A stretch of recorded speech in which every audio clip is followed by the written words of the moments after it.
Okay, C4I levels, yeah, C4I levels, what are they called? What are they called? Uh, Impulses, and a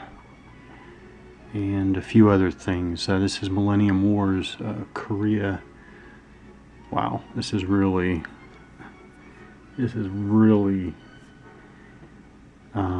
fun, interesting, and boy, I really hope Dragon versus Bear captures some of this same design magic. This is really good.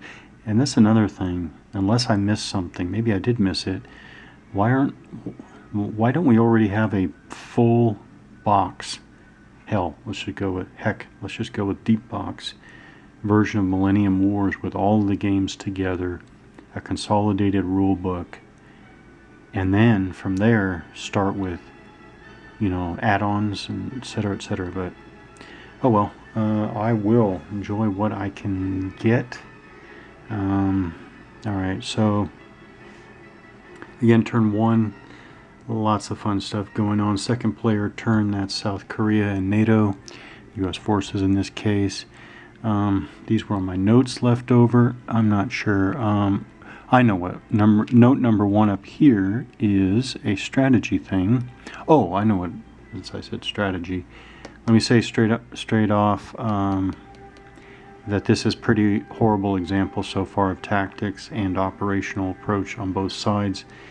Operational approaches on both sides. I really want to get the game mechanics down so I can enjoy everything that's going on, but I know I'm not there, so this is pretty bad examples of play, I think. I mean, I keep looking back and realizing all sorts of things that should have been done differently, but I didn't know as I'm working through the rules here.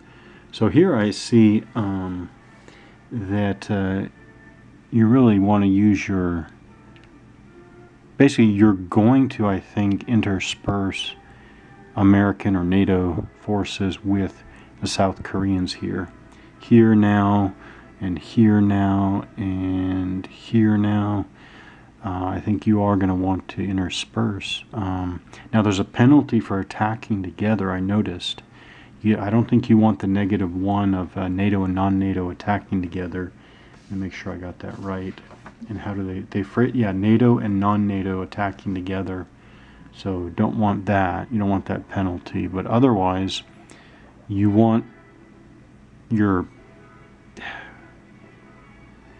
I don't like the word faction, but your nationalities, of course NATO's not a nationality, but you don't want your organizations, or you want your organizations working together and in a mutually supporting way, but of course you're not going to be actually attacking together all the time.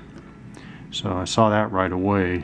Note number 2, yeah, so I did a lot of adjusting here. I moved the US NATO up here, 8th Army with 1st Marine Division up here, and moved a couple of the South Koreans back down a bit south. Yeah, so by the way, they call this graphic city, this graphic town. Probably should be better terms. Probably should just be levels of built-up area, right? Like heavy built-up area and light built-up area or something like that. But they do town and city. So in this town, in the rough terrain, and again, this is rough terrain. All this is rough terrain. These are mountains. This rough is pretty rough.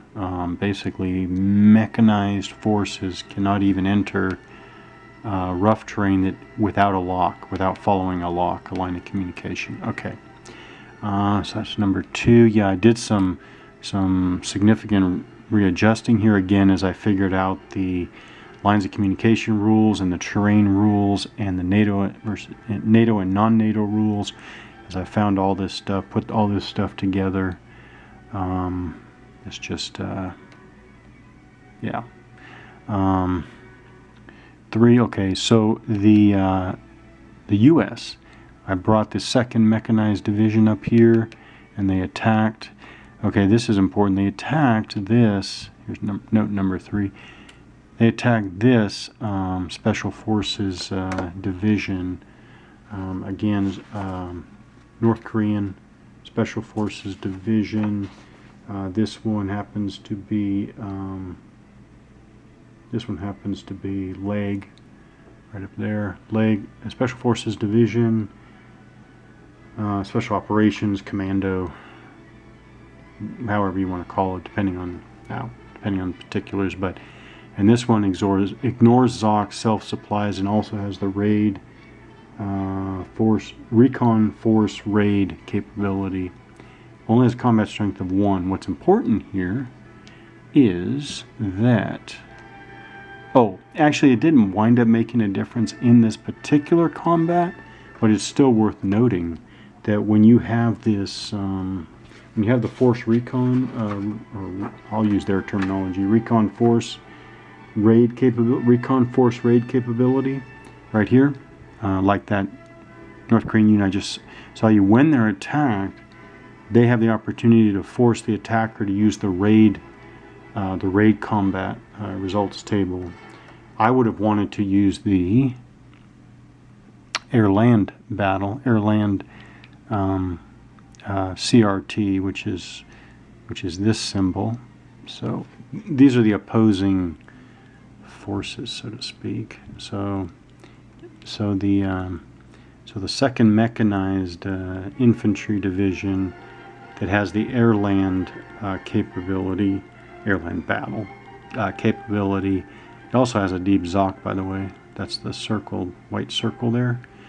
But they went up against the North Korean Special Forces Division that has the recon force raid capability, which means that the North Koreans were able to force the Americans to actually attack on the raid CRT. Now, it just so happens that I rolled a 2. It just so happens that that particular result actually wound up being the same, but that's still a really interesting capability, and I like it.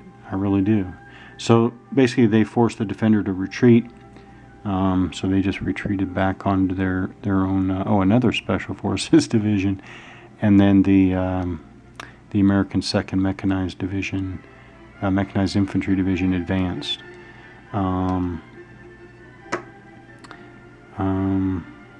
I just realized that they did retreat through an enemy ZOC, but I don't think that matters. I don't think that matters. All right, now let's talk about C4I, because that would be the next step. So remember, each of these impulses, you got your movement, you got your friendly movement, your opposing reaction phase, and then your friendly combat phase. Then you do it again, a second and a third time, if your C4I level allows you to. So let's talk about that. C4I level, this indicates the effectiveness of a side's current command, control, communications, computers, and intelligence systems. So, for example, it's the Americans who get to go next. So you have these C4I level markers, and you put these on the track here. So I have it on the 3 because the scenario tells me that the U.S. NATO forces have a C4I level of 3. That means that they're going to be able to conduct impulses 1, 2, and 3. So they can initiate a first, second, and third impulse, each of these impulses being, again, the same. Friendly movement, opposing reaction phase, and then friendly combat. Now, I'm going to keep things simple. This is not bad gameplay, not bad tactics, not good anything. But I'm going to decline to use the second and third impulses. I'm going to say that I'm going to wait till I've massed more U.S. NATO forces before I take advantage of that. But that's what I'm going to do. So if we passed basically on the second and third, and obviously I shouldn't say obvious. I should not say obviously. I will say South Koreans C4I level of 1. So there's not an option for them to use a second and third impulse.